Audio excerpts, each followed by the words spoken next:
The Cube Attain, it's a new name in the range for 2016. You're all familiar with the name the Peloton, which has been replaced with the new Cube Attain.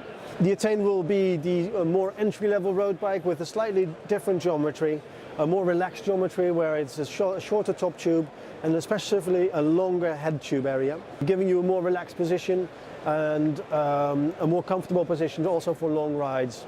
The Attain as well will be available in both aluminum as well as in carbon, pulling out the range a little bit more from what used to be the normal Peloton range. Attain in carbon is also available with disc brakes, just like the Agree, only this has a slightly nicer price point and a slightly more relaxed geometry on it.